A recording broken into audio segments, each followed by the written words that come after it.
কখনো ঘটেনি। কখনো সামরিক স্বৈরাচার, কখনো গণতন্ত্রের ছদ্মবেশধারী দুই পক্ষের হানাহানির মধ্যেও কয়েক বছর দেশে একটি দুর্বল ও ভঙ্গুর নির্বাচনী ব্যবস্থা চালু ছিল, তাও এখন নাই, যেটা আমরা 21 সালে বলেছিলাম। কারণ কি নির্বাচনী ব্যবস্থা ছিল সেটা তো আপনারা সবাই দেখেছেন। বাংলাদেশের 50 বছরের ইতিহাসে সকল রাজনৈতিক দল, জনসমাজ ও রাষ্ট্রের সব কয়টি প্রতিষ্ঠানের ঐক্যমত্যের ভিত্তিতে একবারই শুধু একটি সামাজিক চুক্তি সম্পন্ন হয়েছিল, তত্ত্বাবধায়ক সরকার ব্যবস্থা, যারা একটি অবাধ, সুষ্ঠু, নিরপেক্ষ নির্বাচন করে বিজয়ীদের হাতে দেশ শাসনের ভার দায়িত্ব তুলে দিতেন। কিন্তু দুর্ভাগ্যবশত ক্ষমতাসীন দল আওয়ামী লীগ সরকার 2011 সালে সংবিধান থেকে এই বিধান বাতিল করে দেশে শান্তিপূর্ণভাবে ক্ষমতা হস্তান্তরের পথ রুদ্ধ করে দিয়েছে। দলীয় সরকারের অধীনে প্রধান বিরোধী দল সমূহের অংশগ্রহণ ছাড়া ভোটারবিহীন নিশিরাতের দুইটি নির্বাচনের মাধ্যমে দলীয় শাসন কায়েম করেছে।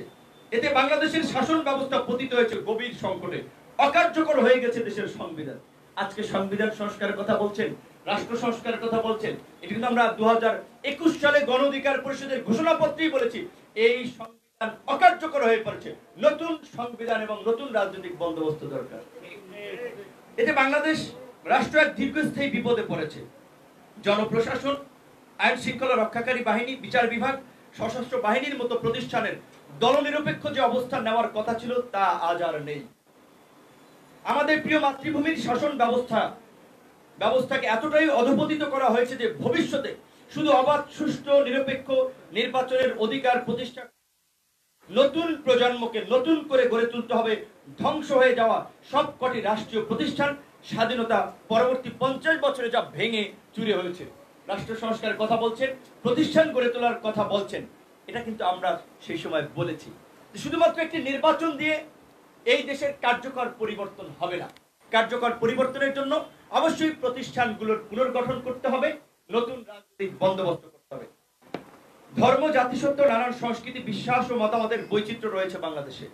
গণতান্ত্রিক রাষ্ট্রের দায়িত্ব, কর্তব্য হচ্ছে নানান হামলা ও হাঙ্গামা থেকে সুরক্ষা দেওয়া। এই যে মাজারে হামলা হচ্ছে কিংবা কোথাও সংখ্যালঘুদের উপরে কোনো নিপীড়ন হলে সেটা রাষ্ট্রকেই রক্ষা করতে হবে, যেটা আমাদের গঠনতন্ত্রে আমরা পরিষ্কারভাবে ব্যক্ত করেছি। দেশে দীর্ঘদিন যাবৎ জনপ্রতিনিধিত্বশীল সরকার না থাকায় এমন বিপদ ক্রমশ বেড়েই চলেছে। এতে বিশ্ব দরবারে কলঙ্কিত হেয় হচ্ছে বাংলাদেশের মুখ। সংখ্যাগুরু জনগোষ্ঠীর একটি অংশের মধ্যে পরমত চর্চা, পরমত সহিষ্ণুতা ও পররুচির প্রতি অসহিষ্ণুতা বোধ বেড়ে চলছে, এটা বাস্তব। যার জন্য সংস্কৃতির একটা আমূল পরিবর্তন আমাদেরকে করতে হবে, সহনশীল একটা সমাজ আমাদেরকে গড়ে তুলতে হবে। এমন সকল দুর্ভাগ্যজনক ঘটনায় আইন শৃঙ্খলা রক্ষাকারী বাহিনী তাৎক্ষণিক দ্রুত ব্যবস্থা নিতে বিলম্ব করছে। অপরাধীদের বিরুদ্ধে দায়ের করা ফৌজদারি মামলা করতেও দীর্ঘসূত্রিতার আশ্রয় নিচ্ছে। বিচারের ক্ষেত্রে ব্যাপক অযত্ন, অবহেলা ও গাফিলতি পরিণত হচ্ছে। স্বাস্থ্য, শিক্ষা, কর্মসংস্থান সহ মৌলিক সকল চাহিদা পূরণের ক্ষেত্রে এমন অসহায়ত্বে পড়ে আছে বাংলাদেশ। স্বাধীনতা অর্জনের 50 বছর পর এভাবে চলতে পারে না আমাদের প্রিয় মাতৃভূমি। দেশবাসীর এমন সকল অপ্রাপ্তির বেদনা বদলে দেওয়ার জন্যই আমরা হাল ধরতে চাই এই রাষ্ট্রের। একে সবল ভিত্তির উপরে দাঁড় করাতে হবে গণতন্ত্র, মৌলিক অধিকার, সুশাসন, ন্যায় বিচার, স্বাধীনতা, সার্বভৌমত্ব, বিশ্ব ভ্রাতৃত্বে বিশ্বাসী জাতি হিসেবে। সেই লক্ষ্যাভিমুখী সংগঠন, আন্দোলন ও রাষ্ট্র পুনর্গঠনের কাজে আমরা দেশবাসীর সমর্থন চাই, সাহায্য চাই। তারা আমাদের পাশে থাকবেন। আমূল বদলে দেওয়ার এই নতুন স্বপ্ন বাস্তবায়নের অভিযাত্রায়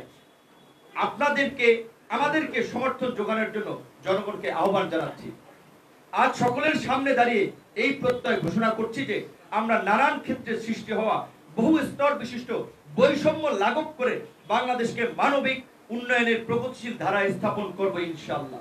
আমরা কিন্তু পরিষ্কারভাবেই বলেছিলাম যে একটা গণমুখী সংগঠন গড়ে তুলে আন্দোলন ও রাষ্ট্র পুনর্গঠনের কাজ আমরা করতে চাই এবং সেই কাজে দেশবাসীর সমর্থন আমরা চাই।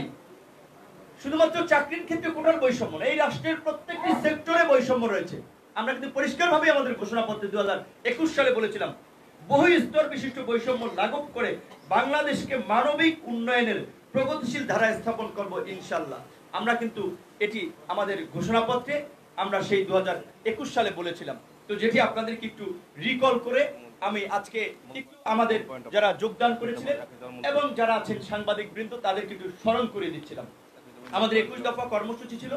1 নম্বর কর্মসূচি ছিল গণতন্ত্র ভোটাধিকার নিয়ে, 2 নম্বর ছিল ন্যায় বিচার সুশাসন নিয়ে, 3 নম্বর ছিল নারীর অধিকার নিয়ে, 4 নম্বর কর্মসূচি ছিল সংখ্যালঘু জাতিসত্ত্ব ধর্মাবলম্বীদেরকে নিয়ে, 5 নম্বরে ক্ষমতার ভারসাম্য, 6 নম্বরে দুর্নীতি প্রতিরোধ, 7 নম্বরে গণমাধ্যম ও বাক স্বাধীনতা, 8 নম্বরে পররাষ্ট্রনীতি, 9 নম্বরে প্রতিরক্ষা নীতি, 10 নম্বরে কৃষির আধুনিকায়ন, 11 নম্বরে শিল্প বিকাশ, 12 নম্বরে আর্থিক খাত উন্নয়ন প্রশাসন, 13 নম্বরে শ্রম অধিকার, 14 নম্বরে জনশক্তি রপ্তানি, 15 নম্বরে শিক্ষা ব্যবস্থা, 16 নম্বরে সামাজিক নিরাপত্তা, 18তে পরিবহন ও যাতায়াত,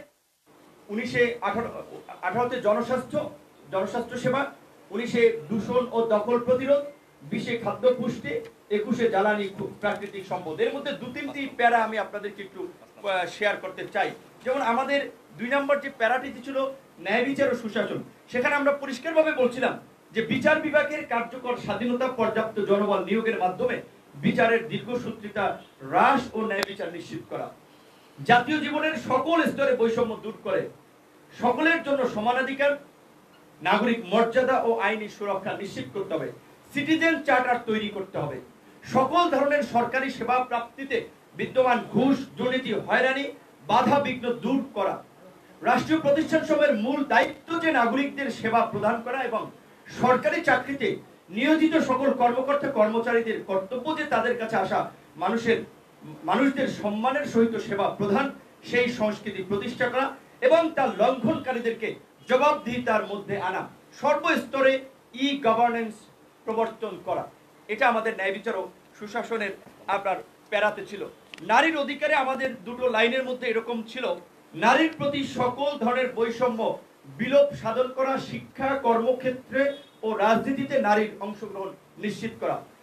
4 নম্বরে সংখ্যালঘু জাতিসত্ত্ব ধর্মাবলম্বীদের প্রশ্নে আমাদের সেখানে সম্পূর্ণ আমি পড়ছি না, আমি একটু পড়ছি, সেখানে পরিষ্কারভাবে বলা ছিল সহনশীলতার নীতি ও সংস্কৃতিকে সর্বোচ্চ পৃষ্ঠপোষকতা দেয়া হবে, যাতে পরমত, পরধর্ম ও অপরের বিশ্বাসকে সংরক্ষণ করতে মানুষ উৎসাহ বোধ করে।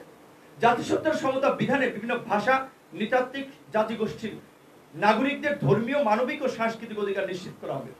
সকল ঐতিহ্য, মূল্যবোধ ও সাংস্কৃতিক বৈচিত্র্যের বিকাশ এবং বিনিময়ের অনুকূল পরিবেশ সৃষ্টিতে উৎসাহ প্রদান করা হবে।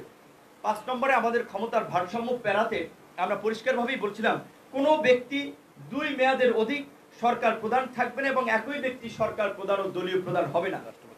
গণমাধ্যম ও বাক স্বাধীনতার প্রশ্নে আমরা পরিষ্কারভাবেই বলেছিলাম, বাক, ব্যক্তি, চিন্তা ও মতামত প্রকাশের স্বাধীনতা, মুক্ত সাংবাদিকতার সুরক্ষায় ডিজিটাল নিরাপত্তা আইন, অফিসিয়াল সিক্রেসি অ্যাক্টের মতো সকল দমন পীড়নমূলক আইন বাতিল করতে হবে। পররাষ্ট্র নীতির প্রশ্নে আমরা পরিষ্কারভাবেই বলছিলাম যে বাংলাদেশের জনগণের ভোটাধিকার ও মৌলিক মানবাধিকার প্রতি নিঃশর্ত সমর্থন প্রদানকারী, দুর্নীতি ও ঋণের ফাঁদে জড়াবে অর্থনৈতিক সহযোগিতাকারী, সামরিক জোটভুক্ত করতে চাপ দিবে না তেমন রাষ্ট্র, সমতা ও বহুমাত্রিক বহুদেশীয় আঞ্চলিক সহযোগিতার উদার নীতিতে সৎভাবে বিশ্বাসীদের সাথে চলার অভিমুখী পররাষ্ট্র নীতি অনুসরণ করা হবে। বাংলাদেশ এবং রোহিঙ্গাদের নিরাপদ প্রত্যাবাসনে কার্যকর পদক্ষেপ গ্রহণ করা হবে। প্রতিরক্ষা নীতিতে আমরা পরিষ্কার স্বাধীনতা এবং জনগণের ভরসা হারানো সার্বভৌমত্বকে আপন মহিমায় পূর্ণ প্রতিষ্ঠার জন্য স্বদেশপন্থী দৃঢ় এক প্রতিরক্ষা নীতি প্রণয়ন করে তা কঠোরভাবে অনুসরণ করা হবে।